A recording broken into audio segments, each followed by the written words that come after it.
Товарищи офицеры, товарищ Верховный Командующий, органы государственной власти и руководящий штаб вооруженных сил к расширению заседания коллегии готовы. Начальник генерального штаба Геннадий Герасимов. Здравия желаю. Товарищи офицеры. Товарищи офицеры.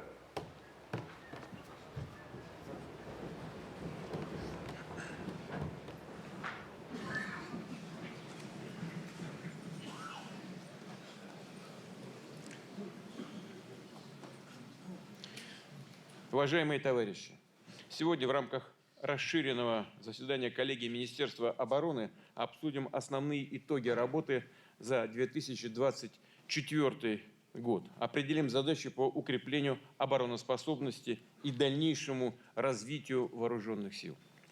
Сразу отмечу, что уходящий год стал знаковым в достижении целей специальной военной операции. Благодаря профессионализму и мужеству наших воинов, героическому труду работников оборонных предприятий или поистине всенародной поддержки армии и флота, российские войска прочно владеют стратегической инициативой на всей линии боевого соприкосновения. Только в текущем году освобождено 189 населенных пунктов.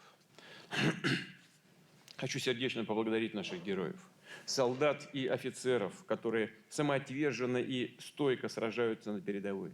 Личный состав Министерства обороны, Росгвардии, наших специальных служб и других силовых структур, которые четко выполняют все поставленные задачи, какими бы сложными они ни были. Не жалеют самих себя, жизни своей не жалеют ради победы, ради Отечества. Наш долг всегда помнить наших боевых товарищей, которые погибли, защищая Родину и наш народ. Окружить постоянной заботой их семьи, их детей. Я уже говорил много раз и еще раз повторю. Их дети – это наши с вами дети. Никогда не должны об этом забывать. Прошу почтить память наших павших товарищей минутой молчания.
Спасибо.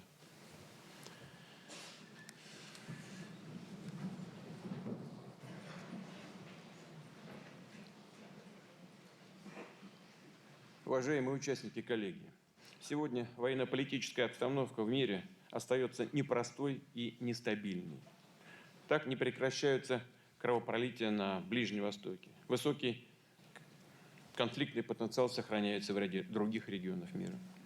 Мы видим, что действующая администрация США, практически весь коллективный Запад, не оставляют попыток сохранить свое глобальное доминирование. Продолжают навязывать мировому сообществу свои так называемые правила, которые при этом раз за разом меняют, передергивая так, как им это удобно. Но, собственно говоря, есть только одно стабильное правило. Никаких правил для тех, кто это делает. Для тех, кто считает себя во главе всего мира, тех, кто считают себя представителями Господа на земле, хотя сами в Господа не верят. А против неугодных государств ведут гибридные войны, реализуют политику сдерживания, в том числе и в отношении России. В стремлении ослабить нашу страну, нанести нам стратегическое поражение, США продолжают накачивать фактически нелегитимный правящий режим в Киеве оружием и деньгами. Отправляют наемников и военных советников и тем самым поощряют дальнейшую эскалацию конфликта. Одновременно под предлогом мифической российской угрозы пугают просто свое население тем, что мы собираемся на кого-то нападать. Ведь тактика очень простая. Доводят нас до красной черты, через которую мы отступать уже не можем. Начинаем отвечать, тут же пугают свое население, тогда еще в давние времена советской, сейчас российской угрозы. Между тем, сами страны НАТО увеличивают военные расходы. Вблизи российских границ формируются и сколачиваются ударные группировки войск Альянса. Так, численность американских военнослужащих в Европе уже превысила 100 тысяч человек.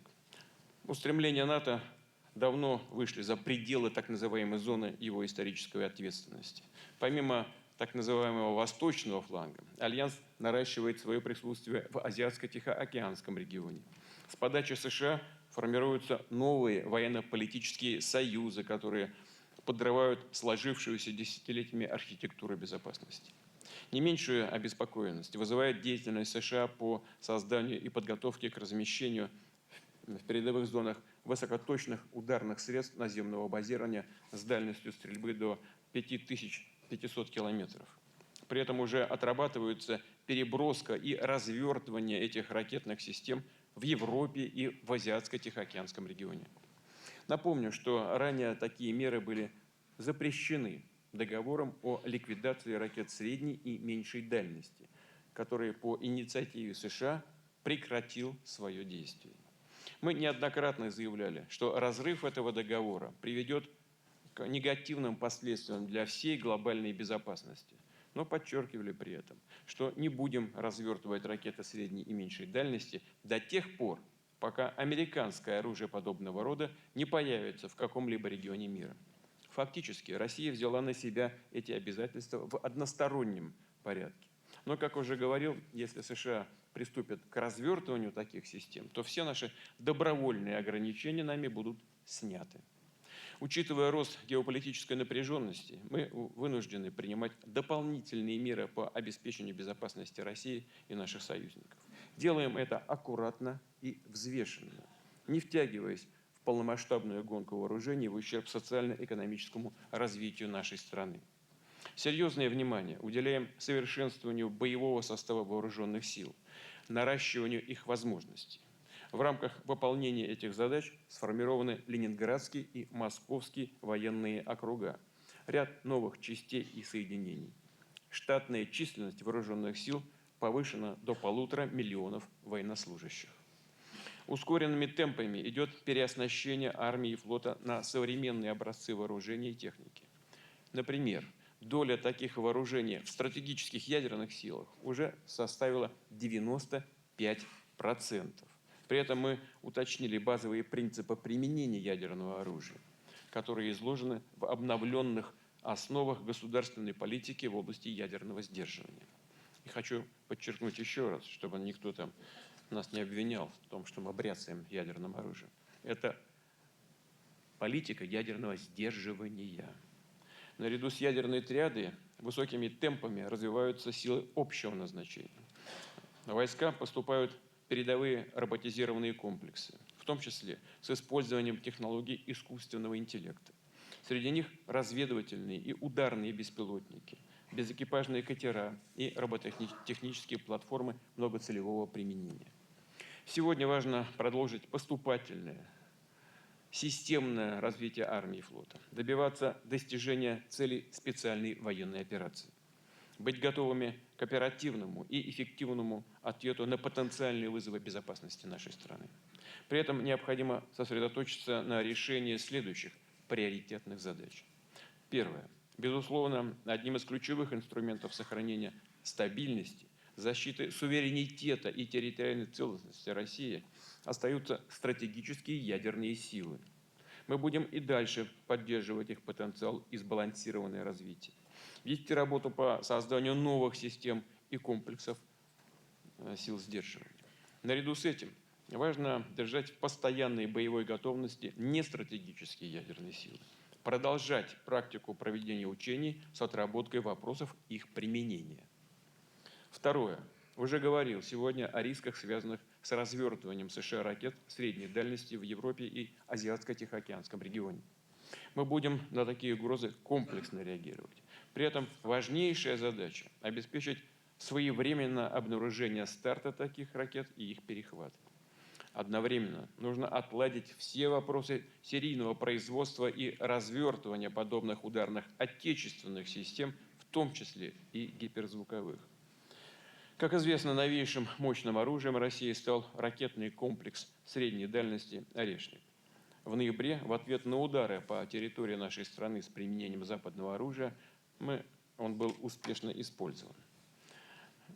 Использовались баллистическая ракета в безъядерном гиперзвуковом оснащении. В ближайшее время должен быть обеспечен серийный выпуск таких комплексов для защиты безопасности России и наших союзников. И это, безусловно, будет сделано. Третья задача. Надо активнее внедрять опыт, полученный в ходе специальной военной операции и в боевую подготовку войск, а также в программы высших военных учебных заведений. При этом следует совершенствовать способы ведения военных действий, уточнить основополагающие уставные документы, повысить уровень владения оружием и техникой, а также эффективность управления войсками, особенно в тактическом и оперативно-тактическом звеньях. И вновь подчеркну, талантливые, проявившие себя в сложной боевой обстановке офицеры, сержанты должны войти в основу командного состава вооруженных сил, а также стать преподавателями военно-учебных заведений. Четвертое. Опыт проведения специальной военной операции должен в полной мере учитываться и при определении приоритетных направлений развития отечественного оружия и техники, тактики их использования. Например, в высокоточных системах вооружения используются новые методы наведения на конечном участке полета ракет, что позволило их применять по сложным и укрепленным объектам, причем применять успешно. Значительно повышена помехозащищенность бортовой аппаратуры ракетного оружия. Отработаны новые способы доведения полетных заданий. В дальнейшем нужно рассчитывать их в режиме реального времени по оперативно выявленным целям. Чрезвычайно важная задача для нашего оборонно-промышленного комплекса. Но я еще об этом скажу. Еще одной важной инновацией стал прямой обмен информацией между подразделениями, непосредственно участвующими в спецоперации, и организациями ОПК, вот о чем я только что и упоминал. В результате по ряду изделий среднее время устранения выявленных недостатков составляет сейчас 5-7 суток. Но и этого мало. Надо еще быстрее. Есть позитивные сдвиги и в организации ремонта техники, ее доводки с учетом требований боевой обстановки. Но и проблемы, конечно, тоже есть, они остаются, их нужно последовательно решать. И, конечно, надо и дальше делать все необходимое, чтобы ускорить внедрение передовых технологий и других инноваций в военную сферу. Пятое. Для сокращения времени на принятие решений при управлении подразделениями на поле боя создана и показала свою эффективность межвидовая система информационного обмена на базе мобильных устройств. В войска уже поставлено свыше 6500 таких систем. В результате их применения время на постановку задач снизилось в 1,5–2 раза. Теперь за счет внедрения передовых разработок ОПК необходимо как можно скорее сформировать единый информационный контур, объединяющий средства разведки и поражения на стратегическом, оперативном и тактическом уровнях управления. Шестое. Необходимо наращивать производство робототехнических комплексов и беспилотных систем различных классов и типов. В начале спецоперации у нас были проблемы в этой сфере. Некоторые образцы оказались дорогостоящими и сложными в эксплуатации. Сегодня ежедневно несколько тысяч беспилотников различного назначения поступают в войска. Надо и дальше повышать их боевые и эксплуатационные характеристики. Не менее важно обучать операторов таких комплексов, готовить их по программам, разработанным на основе опыта реальных боевых действий. И седьмое. Нужно продолжать и дальше расширять военное и военно-техническое сотрудничество с союзниками и партнерами, с теми, кто готов и хочет работать с нами, а это большинство стран мира. Уважаемые товарищи, уже говорил сегодня об огромной поддержке армии и флота со стороны российского общества. Люди понимают, за что мы сражаемся, что защищаем, помогают фронтовикам и сами встают в их ряды. чрезвычайно важная вещь, отражающая состояние нашего общества. Приведу цифру. В этом году ежедневно, в среднем более 1000 человек ежедневно поступают на военную службу по контракту. Люди добровольно идут на фронт. И социальные гарантии военнослужащих, их семей должны постоянно укрепляться, развиваться. Это важнейшая системная задача государства. Да, за последние годы в этой сфере многое сделано. Только в текущем году обеспечено жильем свыше 55 тысяч военнослужащих. А в ближайшие 3 года на предоставление жилищных субсидий военнослужащим планируется направить еще 113 миллиардов рублей. Высокую эффективность демонстрирует накопительная ипотечная система. За 20 лет ее работы обеспечено жильем свыше 202 тысяч военнослужащих вооруженных сил Российской Федерации. Добавлю, что нужно продолжать обустраивать военные городки, разумеется, повышать уровень медицинского обеспечения. Приоритетом в работе всех органов власти должно стать решение социальных вопросов участников специальной операции. Забота о семьях погибших, я уже говорил об этом в начале, и получивших тяжелые травмы в ходе боевых действий. Вот это должно быть в центре нашего внимания. Необходимо вникать в проблемы каждого нашего боевого товарища и его семьи. И реально помогать их, решать их проблемы. Это и задача Министерства обороны, задача правительства Российской Федерации, всех руководителей, всех уровней власти. В заключение еще раз хочу поблагодарить всех участников специальной военной операции за доблесть, мужество и героизм. И пожелать личному составу и гражданскому персоналу вооруженных сил, руководству Министерства обороны успехов в службе, в сложной и ответственной работе, направленной на защиту суверенитета и национальных интересов России, безопасность нашего народа. Уверен, что и впредь вы будете достойно решать все поставленные перед вами задачи. Благодарю за внимание.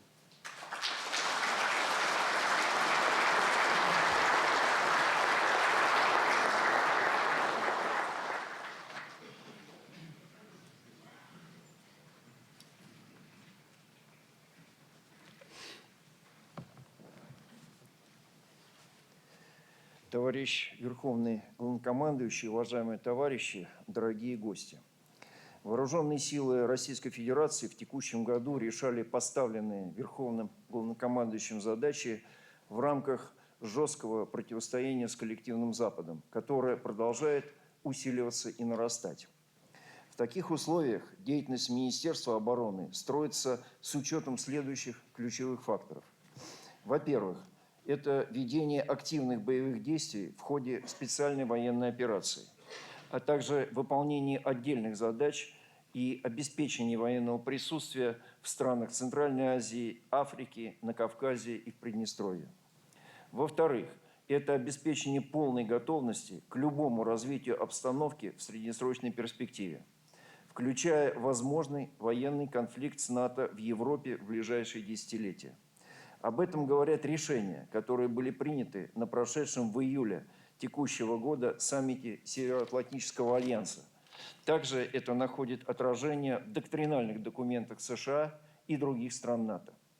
Третий фактор – это стремительное развитие сквозных технологий, таких как искусственный интеллект и обработка больших данных, робототехника, высокоскоростная защищенная передача данных, межмашинное взаимодействие, так называемый интернет вещей, квантовые вычисления и коммуникации. Эти технологии кардинальным образом меняют характер вооруженной борьбы на всех уровнях – тактическом, оперативном и стратегическом. В соответствии с установками Верховного Главнокомандующего, в таких условиях вооруженные силы должны стать более гибкими и восприимчивы к инновациям, в том числе к инновациям в гражданском секторе. Четвертый фактор – это возможности российской экономики, прежде всего бюджета, который необходимо учитывать при строительстве вооруженных сил. Уже сегодня уровень расходов на национальную оборону достиг показателя в 6,3% ВВП, 32,5% федерального бюджета. Это диктует жесткие требования к эффективности нашей работы. На это также особое внимание обращал президент Российской Федерации. В совокупности эти 4 фактора определяют приоритеты Министерства обороны на следующий год и среднесрочную перспективу. Это 10 основных направлений, по которым уже в следующем году необходимо достичь значимых результатов. Первое направление – это обеспечение победы в специальной военной операции, достижение целей, определенных Верховным Главнокомандующим в обращении к гражданам России накануне СВО и в июньском выступлении перед руководящим составом Министерства иностранных дел. В этом году российскими войсками освобождено почти 4500 квадратных километров территории, занятой противником. Неонацисты контролируют менее 1% территории Луганской Народной Республики и все еще 25-30% Донецкой Народной Республики, Запорожской и Херсонской областей. Подорван боевой потенциал противника. Только в текущем году потери ВСУ превысили 560 тысяч военнослужащих убитыми и ранеными. А всего потери составили почти 1 миллион человек за все время СВО. Только в Курской авантюре киевский режим потерял более 40 тысяч военнослужащих. К этому году, в этом году в зоне спецоперации уничтожено свыше 58 тысяч единиц различного вооружения и техники противника, в том числе 18 тысяч иностранного производства. Российским высокоточным оружием нанесен значительный урон военно-промышленному комплексу Украины и связанной с ним энергетической системе. Противникам во многом утрачена возможность производить необходимое вооружение, технику и боеприпасы. С этим, в частности, связано энергичное усилия киевского режима по затаскиванию, в буквальном смысле слова, западных производителей на территорию Украины. Пока, правда, без существенного результата. Вооруженные силы Российской Федерации прочно владеют стратегической инициативой на всей линии боевого соприкосновения. В настоящее время среднесуточное продвижение войск значительно ускорилось и составляет порядка 30 квадратных километров. Противник вынужден перейти к обороне и задействовать оставшиеся резервы. Укомплектованность его подразделений на переднем крае не превышает 45-50%. Эти успехи – огромная заслуга солдат и офицеров, генералов объединенной группировки войск, лично командующих группировками войск и их органов военного управления, Генерального штаба. Хотел бы особо отметить высокие результаты в боевых действиях ряда частей соединений. 1-й танковый, 2-й, 5-й, 8-й, 29-й и 51-й общевойсковых армий, подразделений 76-й десантно-штурмовой, 98-й и 106-й воздушно-десантных дивизий и, безусловно, 155-й и 810-й бригад морской пехоты. С учетом опыта СВО перед Министерством обороны стоит ряд важнейших задач. Первое. Прежде всего, обобщить и оперативно внедрить в войска все новшества в тактике ведения боевых действий, показавшие свою эффективность. Обеспечить применение штурмовых подразделений малыми мобильными группами под прикрытием средств РЭП с одновременным комплексным поражением противника, в том числе высокоточным оружием. Автоматизировать управление боевыми действиями и повысить информационную осведомленность командиров и органов управления. Для этого необходимо создать интегрированную информационную среду принятия решений в тактическом звене. Элементы наработки такой системы есть во всех группировках, в многих частях соединениях, но нужно придать этому всему системный характер, поручая главному командованию сухопутных войск разработать такую систему и обеспечить первый этап ее внедрения в войсках уже в следующем году. Далее. Самым значимым прорывом в тактике действий подразделений стало массовое применение беспилотных летательных аппаратов различного назначения. Это огневое поражение противника, ведение разведки и радиоэлектронной борьбы. В настоящее время нашими войсками ежесуточно применяется более 3500 беспилотников, и эта цифра постоянно растет. Для подготовки расчетов БПЛА, развития приемов и способов применения беспилотников и внедрения новых вооружений специально создан Центр перспективных беспилотных технологий «Рубикон». Необходимо сосредоточить усилия на улучшении тактико-технических характеристик беспилотных летательных аппаратов в части увеличения дальности их применения, автономности и помехозащищенности. Далее. Сегодня непосредственно в войсках осуществляется огромное количество инновационных технических разработок, показывающих высокие результаты. Вот совсем недавно я был в группировке «Восток», и там целая выставка была таких изделий, которые производятся, ну, максимум несколькими десятками единиц. А все они, на самом деле, оплаченные кровью, выстраданы и, конечно, нуждаются в том, чтобы это все было растиражировано и в других тоже соединениях. И так и не только в группировке «Восток», это и в группировке «Север», и в других группировках. К примеру, эффективно показали себя в ходе боевых действий наземные робототехнические комплексы, которые осуществляют огневое поражение, разведку, минирование, подвоз боеприпасов и эвакуацию раненых. Такие общевойсковые изобретатели постоянно улучшают характеристики БПЛА, средств связи и РЭП. Все это позволяет сохранить тысячи жизней наших военнослужащих. В этой связи требуется провести полную инвентаризацию таких войсковых разработок, на системной основе проводить их полигонные испытания и организовывать серийный выпуск лучших образцов. Поручаю заместителю министра обороны Криворучко Алексею Юрьевичу организовать эту работу. Далее. Обеспечить укомплектованность объединенной группировки войск на уровне, обеспечивающем гарантированное выполнение боевых задач. В этих целях совместно с регионами продолжается системная работа по комплектованию вооруженных сил. Только в этом году уже набрано свыше 427 тысяч военнослужащих по контракту. В среднем ежегодно заключают контракт более 1200 человек. Важно не потерять динамику этого процесса. Хотел бы отметить, что неотъемлемой частью комплектования войск является боевая подготовка новых контрактников. Необходимо внедрить в нее новые способы действий и приемы, показавшие высокую эффективность спецоперации, а также синхронизировать мероприятия подготовки войск с поставками новейших средств вооруженной борьбы. Безусловно, особое внимание требуется уделять обеспеченности полков резерва, инструкторским составом, вооружением, техникой и боеприпасами.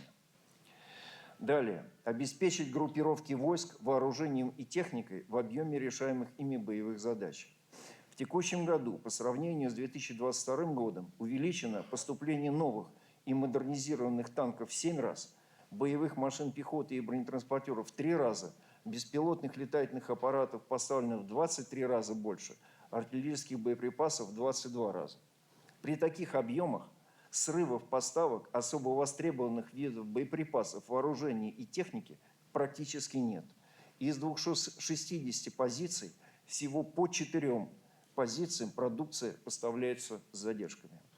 Тем не менее, для обеспечения в 2025 и 2026 годах устойчивости поставок вооружений, техники и боеприпасов необходимо принять ряд дополнительных мер. Требуется в течение текущего месяца, то есть вот декабря, заключить контракты на поставки в 2026 году всей номенклатуры вооружения, которые имеют цикл производства от 12 до 16 месяцев. А по остальной номенклатуре заключить контракты не позднее начала второго квартала следующего года. Перейти в соответствии с поручением президента от лимитных цен к прозрачной формуле цены. Обеспечить заключение долгосрочных контрактов на поставку серийной продукции по фиксированным ценам. Завершить в соответствии с указом президента внедрение в рамках гособоронзаказа нового гибкого механизма закупки отдельных видов вооружений и техники. Это позволит сократить срок закупки до 1-2 недель вместо нескольких месяцев. Вынужден отметить, что принятие подзаконных актов по данному указу президента затянулось. Необходимо обеспечить их принятие до конца текущего года. Далее. Модернизировать систему материально-технического обеспечения с учетом СВО. В первоочередном порядке требуется обеспечить защиту арсеналов и баз ГСМ в зоне достигаемости средств поражения противника. В кратчайшие сроки уже были приняты первоочередные меры. Ликвидированы места открытого хранения, проведена маскировка, Созданы мобильные огневые группы, налажена система взаимодействия с ПВО.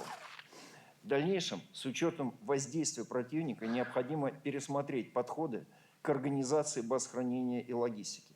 На смену крупным базам комплексного хранения должна прийти распределенная, эшелонированная сеть складов. Соответственно, изменится система логистики и способы доставки военных грузов. В части ремонта и восстановления техники. В текущем году в максимально сжатые сроки развернуты дополнительные ремонтные подразделения вблизи линии фронта. Помимо ремонта, они занимаются оборудованием техники средствами защиты. Всего в районах боевых действий задействовано более 300 выездных бригад предприятий промышленности. Принятые меры позволили повысить уровень исправности вооружений и военной техники. Однако и здесь есть еще над чем работать. Необходимо обеспечить поддержание исправности на уровне не ниже 98%. Это очень амбициозная цель, амбициозная цифра, но Андрей Михайлович Булыга сказал, что она достижима, и мы, безусловно, с ней справимся. Далее. В начале СВО было много нареканий к качеству и объему вещевого удовольствия. Хотя наиболее острые проблемы в этой сфере решены, ряд вопросов по-прежнему требует внимания. С 2022 года поставки вещевого имущества увеличены в 2 раза. В группировку передано более 1 400 000 комплектов полевого обмундирования и более 500 000 комплектов средств индивидуальной бронезащиты. Однако остаются вопросы по качеству поставляемой экипировки. В этой связи разработаны новые предметы полевой формы одежды, которые предварительно получили высокую оценку в войсках. Они отличаются повышенной прочностью, функциональностью и совмещенностью со средствами индивидуальной бронезащиты. Необходимо завершить войсковые испытания этих образцов и начать поставки уже в следующем году. Нужно отметить, что в этой области у нас большое количество единственных поставщиков. Это требует особого внимания к качеству продукции, ценам и локализации производства. Совместно с ФСБ создана специальная комиссия, которая будет следить за соблюдением этих условий. Далее. Нарастить возможности системы ПВО по защите критически важных объектов и крайне важных населенных пунктов. В целом, средства противовоздушной обороны в ходе СВО показали высокую эффективность. Только в текущем году сбито 86 крылатых ракет Storm Shadow и Scalp, 215 баллистических ракет «Атакмс», 1629 реактивных снарядов «Хаммерс», более 27 000 беспилотных летательных аппаратов самолетного типа. Стоит отметить положительный опыт создания системы противовоздушной обороны вокруг Москвы. Его следует учесть при построении подобных систем в других российских регионах. Тем не менее, в данной области остается еще много нерешенных вопросов, предметно обсудимых в закрытой части коллегии. Второе приоритетное направление – модернизация вооруженных сил в среднесрочной перспективе с учетом внешних угроз и развития технологий. Как известно, США объявили нашу страну источником непосредственной и постоянной угрозы. Проводят к 2030 году модернизацию всех компонентов ядерной триады, обновляют номенклатуру ядерных боеприпасов, создают новые ядерные боеголовки и бомбы. Продолжается наращивание боевых возможностей элементов американской глобальной системы противоракетной обороны. В ноябре этого года в 165 километрах от России в польском Редзиково открыта база ПРО США, которая позволяет при незначительных доработках ее инфраструктуры применять крылатые ракеты морского базирования «Томахок». Страны НАТО в этом году переходят на новую систему боевой готовности. Предусматривается развертывание у западной границ России в течение 10 суток 100-тысячной группировки, к исходу 30 суток 300-тысячной, по истечению 180 суток 800-тысячной. Далее. В июле текущего года Вашингтон и Берлин официально заявили о размещении в 2026 году на территории Германии американских ракет средней дальности до 2400 километров, а в дальнейшем о размещении гиперзвуковых ракет с подлетным временем до Москвы порядка 8 минут. Для отражения этих угроз требуется решить ряд задач. Первое. Внедрить новые подходы к формированию государственной программы вооружения.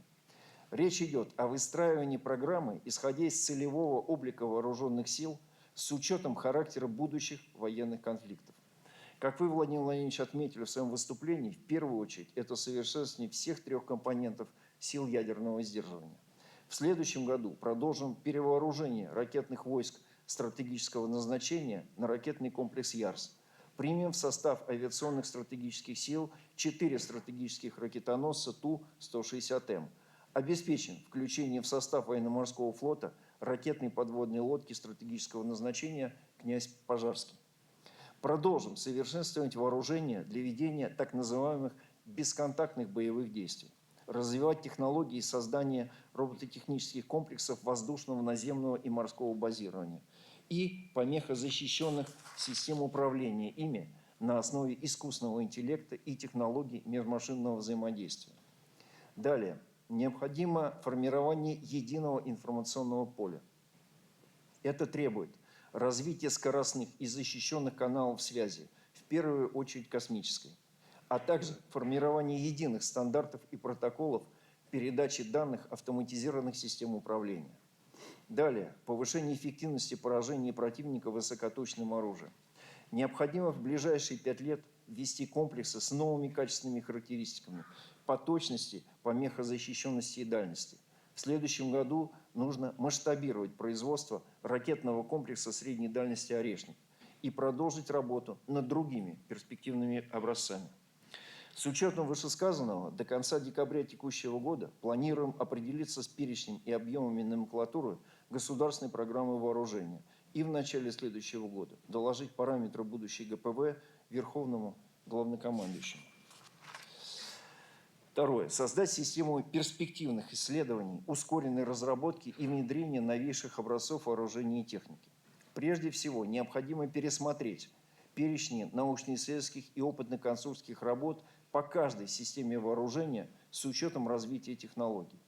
В следующем году создать сеть военно-экспериментальных центров по основным научно-технологическим направлениям. Такие центры должны будут осуществлять испытания и апробацию образцов в боевых условиях, тесно взаимодействуя с промышленностью, а также обеспечивать обучение специалистов и внедрение новых изделий в войска. Нужно наладить качественно новую систему взаимодействия с гражданским научным сообществом, производственными лабораториями. По аналогии с национальной технологической инициативой запустить военную технологическую инициативу. Третье. Обеспечить строительство вооруженных сил в соответствии с угрозами безопасности. Необходимо завершить формирование Московского и Ленинградского военных округов как ответ на расширение НАТО в направлении наших границ. И в этой связи уточнить численность вооруженных сил. Далее. Совершенствовать организационно-штатные структуры соединений и воинских частей по мере поступления на вооружение перспективных систем вооружения. В соответствии с поручением Верховного Главнокомандующего предлагается сформировать новый род войск – войска беспилотных систем. При вашем решении завершим их создание уже в 3-м квартале следующего года. Далее. С учетом возросшей роли космических систем в обеспечении боевых действий требуется создать научно-технические центры по развитию средств навигации и противодействию угрозам в космосе. Третье приоритетное направление – это модернизация системы военного образования и подготовки офицерских кадров. Сегодня Министерство обороны включает 39 военно-учебных заведений, в том числе созданное в этом году Саратовское высшее артиллерийское командное училище. Ежегодно выпускается более 12 тысяч офицеров. Крайне важно, чтобы с учетом прогнозируемых военных конфликтов потребность вооруженных сил в кадрах обеспечивалась в полной мере. Для этого предстоит решить следующие 4 взаимосвязанные задачи. Первое. Обновить перечень и содержание военно-учетных специальностей и образовательных программ. Перспективные системы вооружений и принципиально новый характер ведения будущих военных действий требует наличия в войсках специалистов новых военных профессий. Их подготовка должна опираться на научно обоснованный прогноз потребностей вооруженных сил в таких специалистах. Требования к ним должны стать основой изменений и в образовательных программах. Второе. Модернизировать систему военных вузов, в включая их материально-техническую базу. Прежде всего, необходимо переоснастить вузы современными и перспективными вооружениями и военной техникой, в первую очередь тренажерными комплексами, укомплектовать преподавательский состав офицерами, проявившими себя в ходе СВО. Будем создавать новые учебные заведения под перспективные специальности, выстраивать систему партнерств военно-учебных заведений и ведущих гражданских учебных, научных организаций и промышленных предприятий. Третье. Сформировать систему непрерывного, дополнительного профессионального образования военнослужащих. Нужно создать систему, которая поможет каждому офицеру самостоятельно оценить достигнутый уровень компетенции, усилив мотивацию к получению новых знаний, совершенствованию навыков и умений. И главное, обеспечить доступность соответствующих образовательных инструментов, в том числе за счет специальных образовательных онлайн-курсов и программ. И четвертое. Кардинально повысить престиж военной службы. Крайне важно, чтобы профессия офицера стала одной из самых престижных в обществе. Будем укреплять авторитет и социальный статус офицерского корпуса, возрождать лучшие традиции русской и советской армии, кодекс чести офицера, офицерские собрания, формировать стандарты морально-этических качеств офицера. Четвертое приоритетное направление – это медицинское обеспечение военнослужащих и членов их семей. Следует отметить, что военная медицина с честью выдержала испытания специальной военной операции. Об этом говорят цифры. Порядка 96% военнослужащих после выписки из госпиталей могут вернуться в строй. А показатели госпитальной летальности на сегодня составляют менее 0,5% и продолжает снижаться. Это один из лучших показателей в мире. Значительно вырос показатель выживаемости раненых благодаря масштабному применению авиамедицинской эвакуации, военных санитарных поездов, а также развитию комплексной медицинской реабилитации. Хочу поблагодарить всех медицинских работников, которые спасают наших бойцов на передовой в окружных, центральных, военно-медицинских и гражданских учреждениях. Отдельные слова признательности Министерству здравоохранения и Федеральному медико-биологическому агентству за создание дополнительного коечного фонда и оказание помощи в долечивании раненых военнослужащих. Вместе с тем, многое еще предстоит сделать. Первое. Обеспечить повышение уровня оказания первой медицинской помощи. Речь идет о тактической медицине. И сокращение сроков медицинской эвакуации. В следующем году необходимо сосредоточиться на обучении военнослужащих навыкам оказания первой помощи в ходе боевой подготовки. Для этого специалистами Центра тактической медицины Минобороны подготовлено более 7 тысяч инструкторов. Требуется завершить переход на современные средства оказания первой помощи военнослужащим, доработанные с учетом опыта СВО. Речь идет про аптечки 8-го образца. Дооснастить медицинские подразделения современными средствами защиты для эвакуации до 100%. Сейчас этот показатель находится на уровне 40%. Я должен сказать, поскольку у меня утро начинается с ознакомления с обеспеченностью группировками, разными боеприпасами, военной техникой и так далее, могу сказать, что на сегодняшний день этот показатель составляет 44%. Это все равно очень мало. Причем он очень сильно дифференцирован от группировки к группировке. Есть группировки, в которых он 75% составляет, а есть менее 30%. А неонацисты, они и неонацисты бьют по нашим машинам скорой медицинской помощи, препятствуют эвакуации раненым и так далее. Это важнейшее направление, и нам здесь нужно, конечно, усилия все предпринимать, чтобы все эти вопросы решить. Расширить успешный опыт использования для эвакуации раненых малоразмерной техники, включая робототехнические комплексы. Второе. Повысить укомплектованность медицинских подразделений войскового звена средним и младшим медицинским персоналом с 95% до не менее 98% в следующем году. Для этого планируется предоставить дополнительное материальное стимулирование медицинских специалистов указанных подразделений. Третье. Обеспечить модернизацию ведущих военно-медицинских организаций и нарастить объемы высокотехнологичной помощи. Требуется завершить строительство 19 новых госпиталей, оснащенных самым современным оборудованием, и завершить капитальный ремонт в 10 военно-медицинских организациях с общей вместимостью более 3000 койко-мест. Четвертое. Обеспечить условия для реабилитации военнослужащих, повысить доступность и сократить сроки протезирования. Особенно это касается тяжелораненых. Для этого прорабатывается вопрос строительства 7 новых реабилитационных центров, в том числе за счет привлечения внебюджетных источников. Это позволит дополнительно проводить медицинскую реабилитацию более 11 тысячам военнослужащих. Также со следующего года изменится система оказания медицинской помощи участникам СВО, получившим тяжелые ранения, которые привели к ампутации конечностей.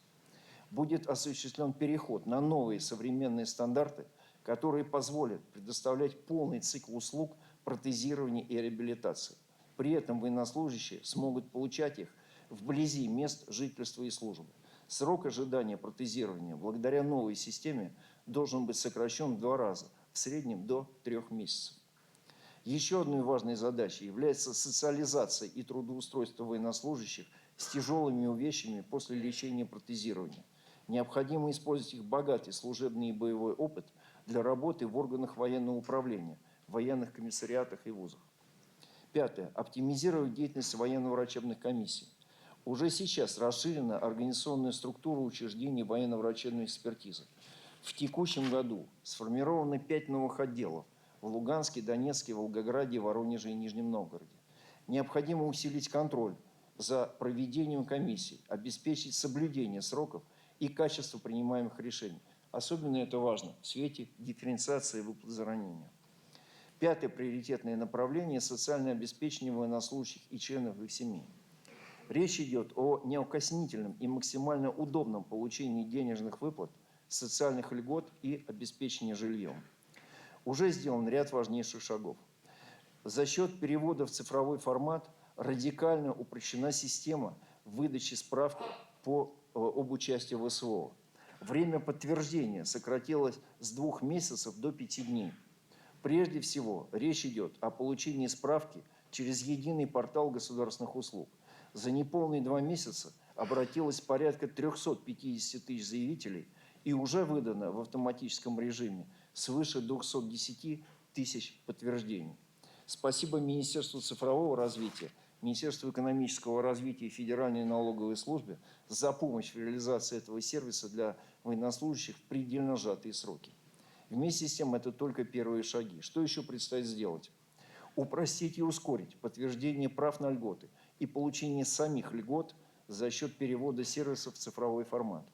Обеспечить справедливую, адресную и оперативную выплату денежного вознаграждения за активное ведение боевых действий. С сентября текущего года эти выплаты увеличены в 1,5 раза. Но при этом очень много нареканий по поводу их полноты и своевременности. Эти недостатки необходимо устранить в кратчайшие сроки. Третье. Создать комплексную систему поиска пропавших без вести и поддержки членов их семей. На данный момент эта работа ведется слишком долго и, прямо скажем, с невысокой результативностью. К поиску наших бойцов надо подходить комплексно.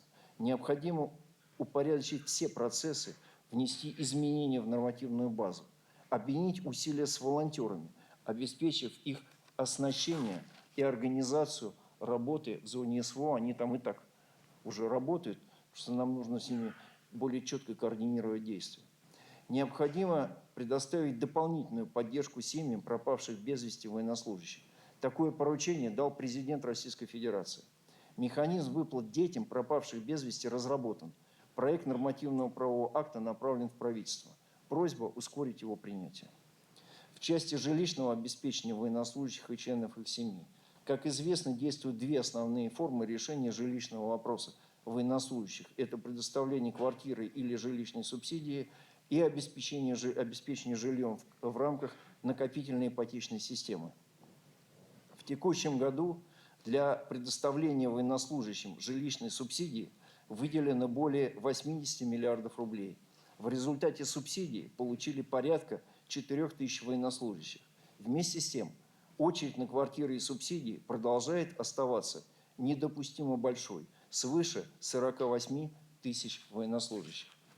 В этой связи ключевая цель в данной области – повысить доступность постоянного жилья и обеспечить устойчивое сокращение очереди на предоставление жилищных субсидий. нужно решить следующие задачи.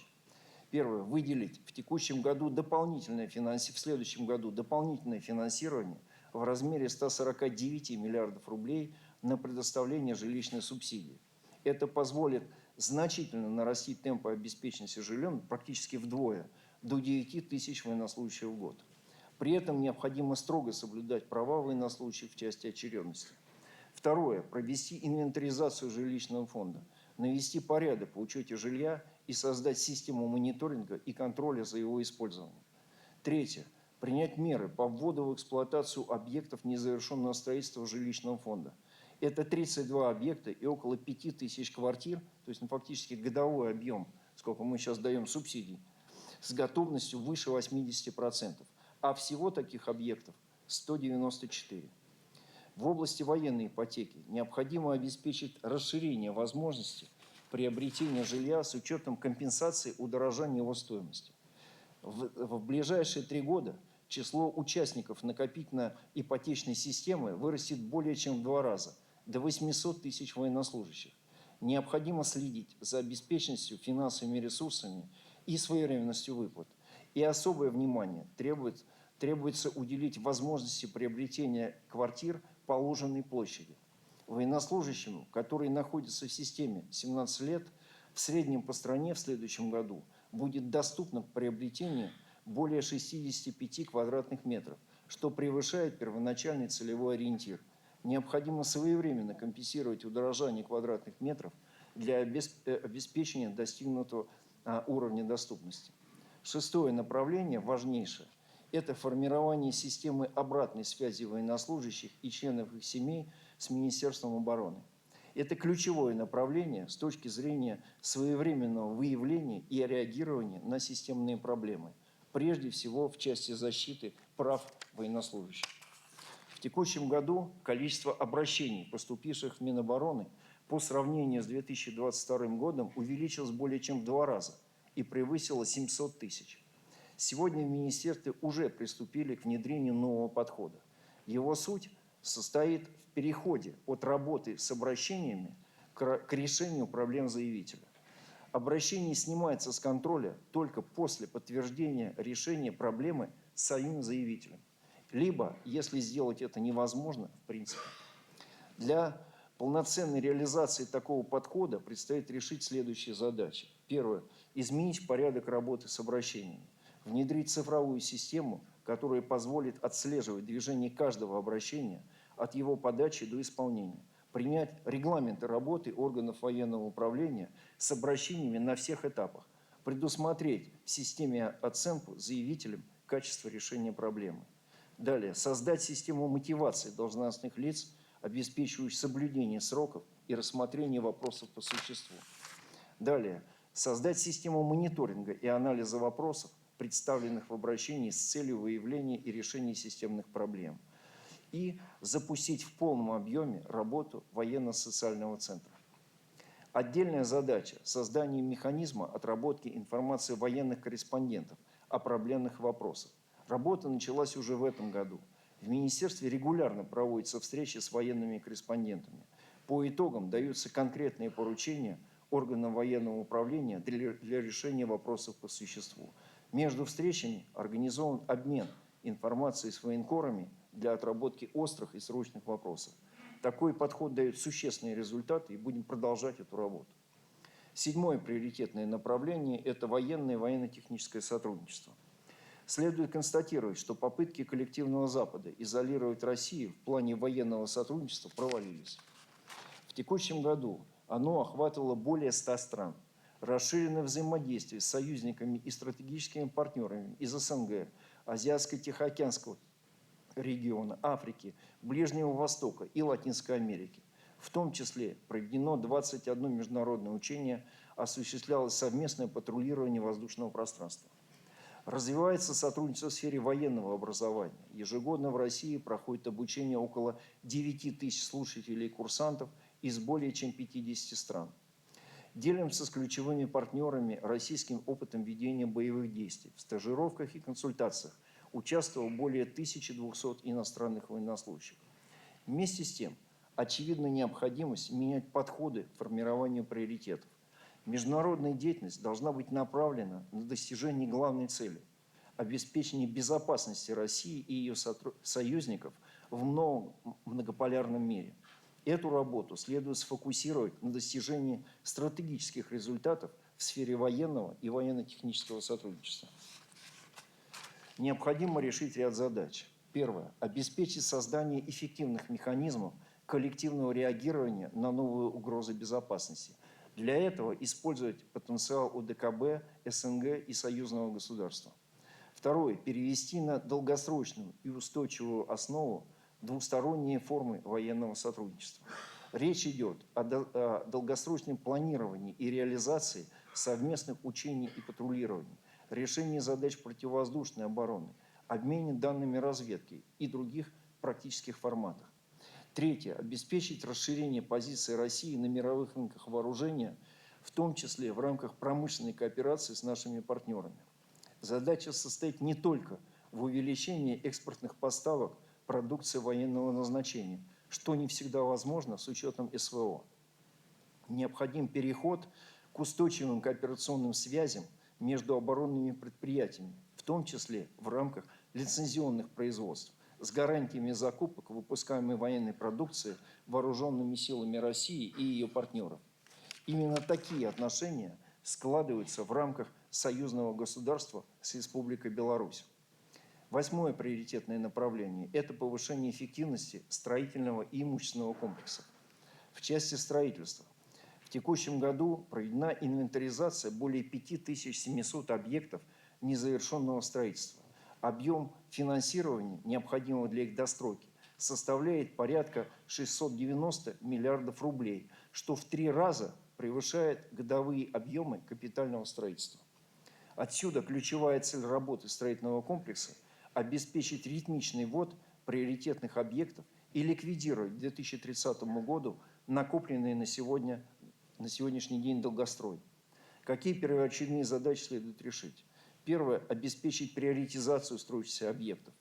Мы строим много всякого разного, а то, что действительно нужно в первую очередь строить, либо вообще не строим, либо строим очень долго. Приоритетом следует отнести объекты для обустройства мест дислокации воинских частей, объекты для размещения вооружений и военной техники, жилье для военнослужащих, госпитали и реабилитационные центры.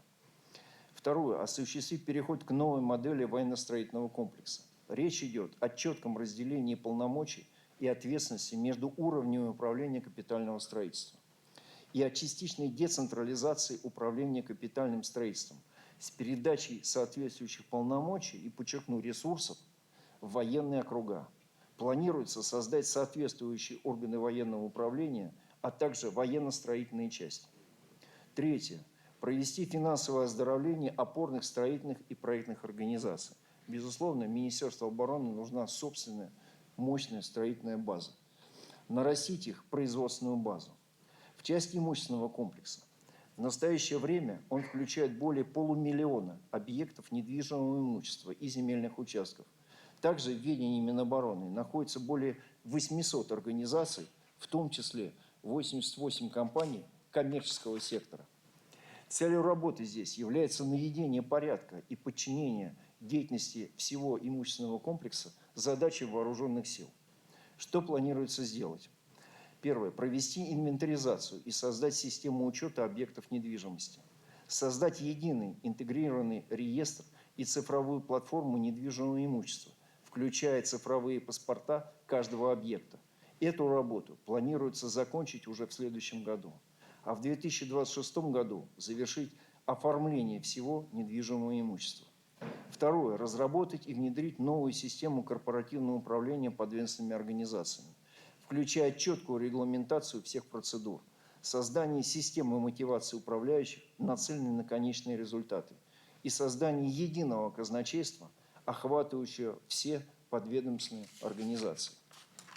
Девятое приоритетное направление – оптимизация внутренних процессов Министерства обороны.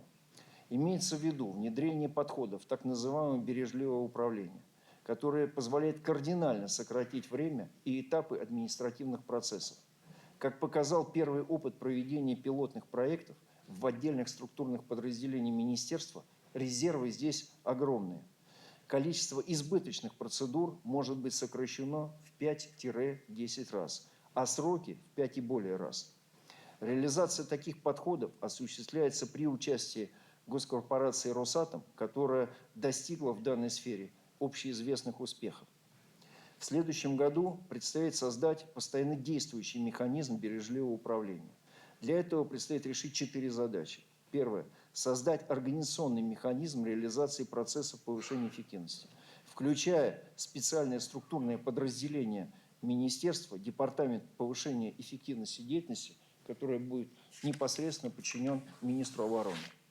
Второе. Сформировать нормативную и методическую базу на основе опыта пилотных проектов. Третье. Обучить военнослужащих и гражданский персонал методам оптимизации внутренних процессов.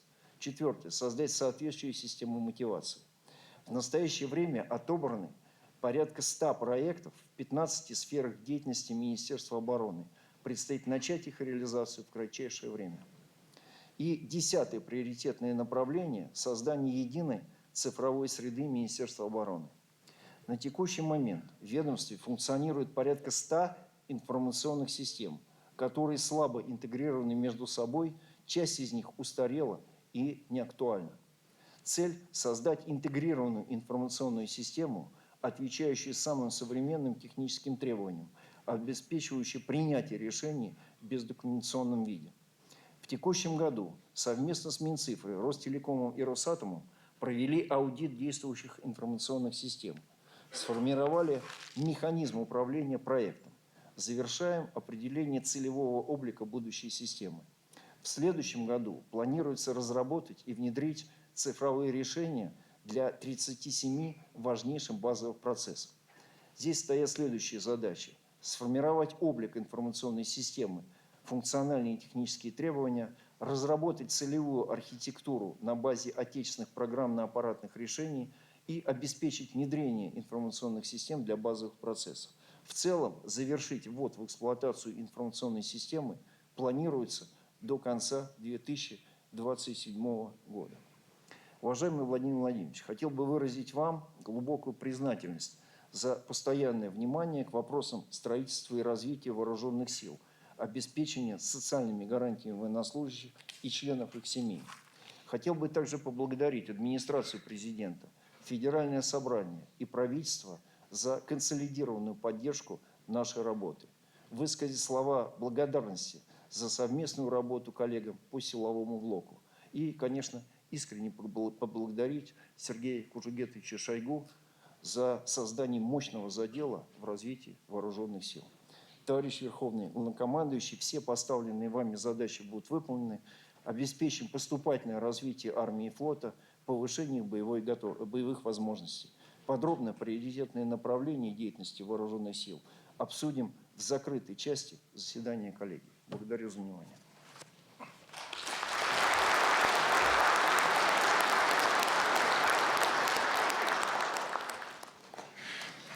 Позвольте по традиции буквально пару слов в завершении этой части вашей работы. Министр сказал о нелегитимности режима в Киеве, с которым мы воюем.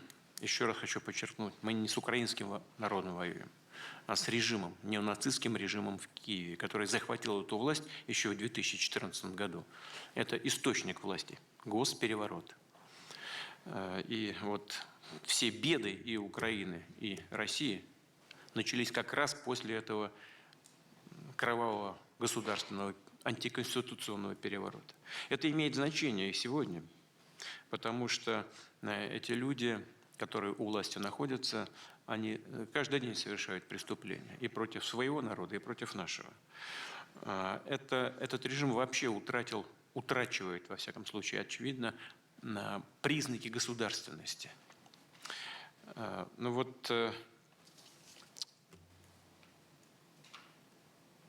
когда мы говорим о нелегитимности, что имею в виду?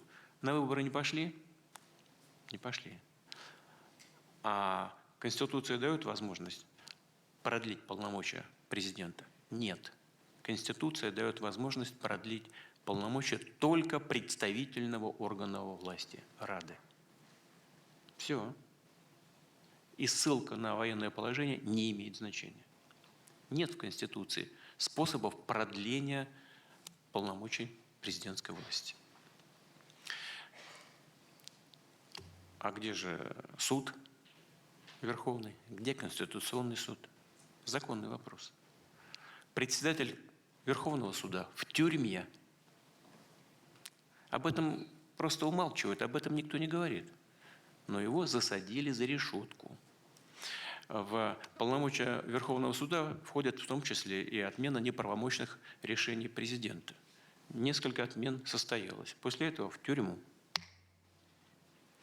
И глава режима сразу же в этот же день объявил, будет сидеть. Как известно, во всех цивилизованных странах виновен человек или не виновен, будет он сидеть или не будет, определяет только суд. Нет, здесь представитель административных органов сказать, будет сидеть. Вот это Верховный суд. Есть там и конституционный. Знаете, что произошло с Конституционным судом? Председателя Конституционного суда охрана перестала пускать на работу. Просто не пускают на работу. В конце концов, Конституционный суд в целом оказался парализованным, а сам председатель Конституционного суда выехал за границу, где ему, насколько нам известно, предоставляется государственная охрана в стране его пребывания, поскольку есть угроза его жизни. Вот это что, признаки государственности? Нет. Это как раз признаки утраты государственности. Поэтому и преступления совершаются одно за другим. Я думаю, что очередным преступлением будет и снижение мобилизационного возраста до 18 лет.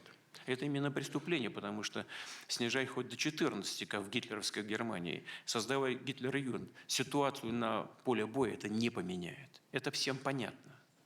Но думаю, что по указке тех стран, интересы которых защищает киевский режим, он не защищает интересы украинского народа. Это сегодня уже очевидно.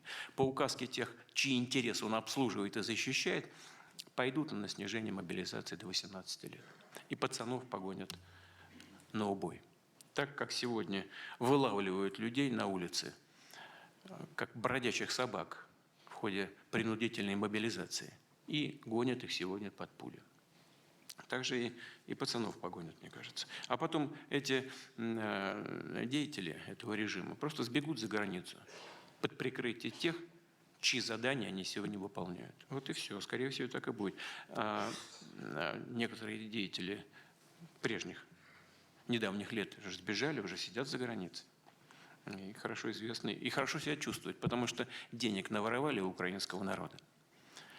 Натырили по карманам. И все эти карманы находятся тоже за границей у тех спонсоров, которые их держат на этом крючке. Денег наворовали, счета там, все. И пляшут, пляшут под любую музыку, выполняя любые задания. Так, мне кажется, будет и продолжаться до тех пор, пока мы не достигнем цели специальной военной операции. Значит, теперь по поводу... Я сказал, что с мобилизацией происходит на Украине. Все вы прекрасно это знаете. Упоминал, что в этом смысле у нас по личному составу в прошлом году свыше 300 тысяч наших граждан, наших мужчин пришли в военкоматы и подписали контракты на службу в вооруженных силах. Свыше 300 тысяч. В этом году, на данный момент, уже свыше 430 тысяч. И этот поток фактически добровольцев не прекращается. Вот благодаря такому отношению к судьбам своей страны, к судьбам своих детей, у нас и происходит то, о чем я сказал и о чем министр говорил. На самом деле это перелом на линии боевого соприкосновения. И наша боевая активность, полный перехват стратегической инициативы. Ну, конечно, этого недостаточно. Да, кстати говоря, когда говорил об этих преступлениях, имею в виду не только преступления против украинского народа, прежде всего против нашего, в том числе и в Курской области, и других приграничных регионах. Да, конечно, с военной точки зрения, с кем не поговоришь, все, и наши, и иностранные эксперты считают, что в Курске это авантюра, так и говорят, курская авантюра. Это очевидно, потому что никакого смысла не просматривается в том, что киевский режим делает в приграничных регионах. Но с точки зрения преступления против народов России, это очевидная вещь, это преступление. Особенно это касается страданий гражданского населения. И здесь, конечно, святая обязанность вооруженных сил выбросить противника с нашей территории. Задача органов военной юстиции зафиксировать все эти преступления, особенно против гражданского мирного населения. А задача специальных служб – найти и покарать преступников. Теперь, что касается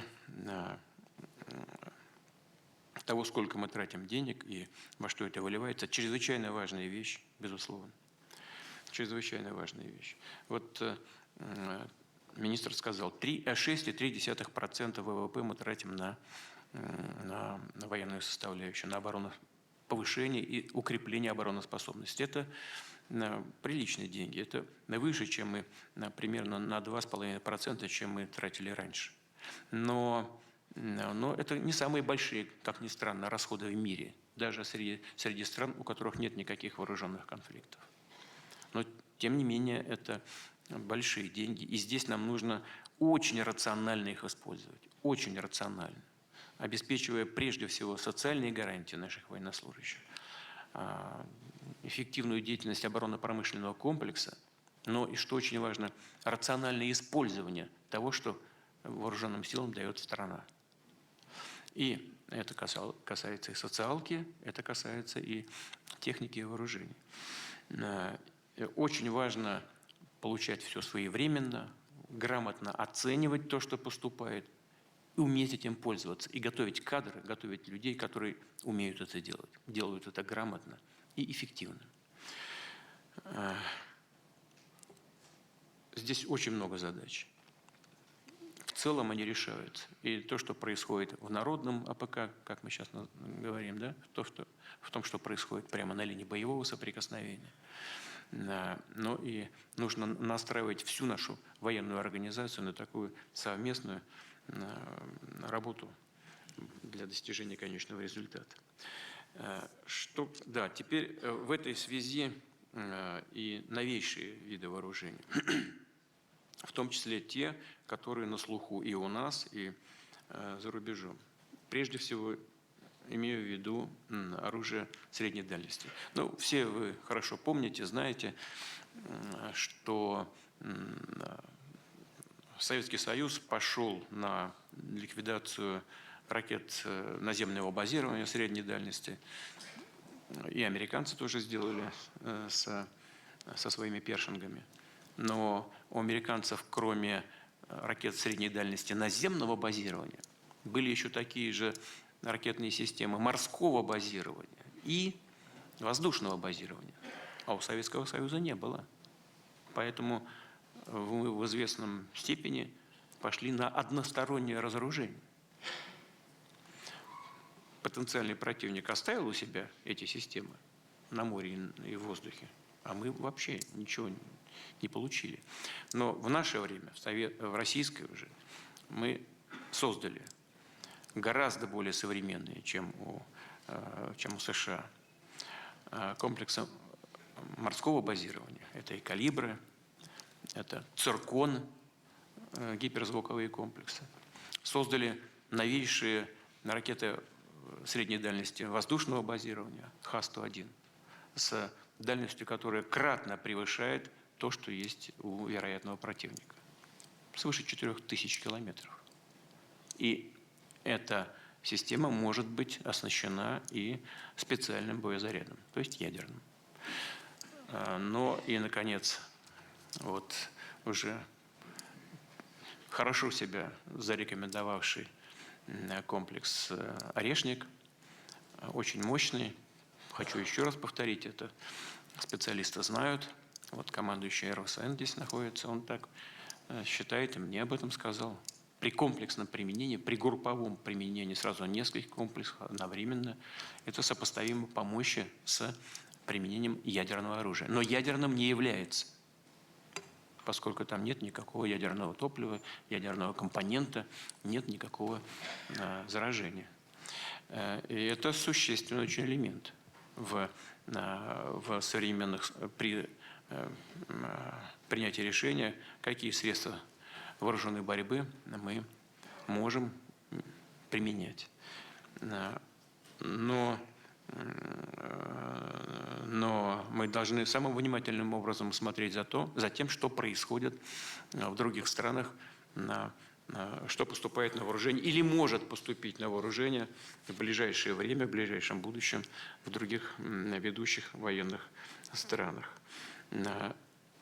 Вот таким образом, как мы делали до сих пор, нужно точно совершенно действовать и в ближайшем будущем, и в среднесрочной перспективе. Еще раз вернусь к тому, что только что прозвучало. 6,3% ВВП мы тратим на повышение, укрепление обороноспособности. Для того, чтобы все компоненты в стране, все составляющие жизнедеятельности государства, экономика, социальная сфера в самом широком смысле этого слова, наука, образование, здравоохранение развивались, раскачивать до бесконечности, повышать до бесконечности вот эти расходы мы тоже не можем.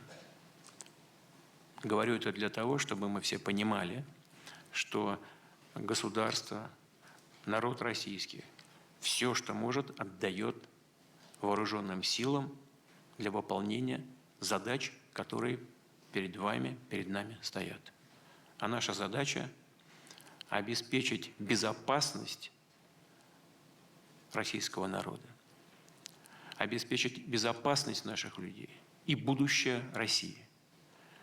Я очень надеюсь, что тот темп, который был набран в последние месяцы на линии боевого соприкосновения, будет сохранен. Хочу вас поблагодарить за службу и пожелать всего самого доброго. Спасибо большое.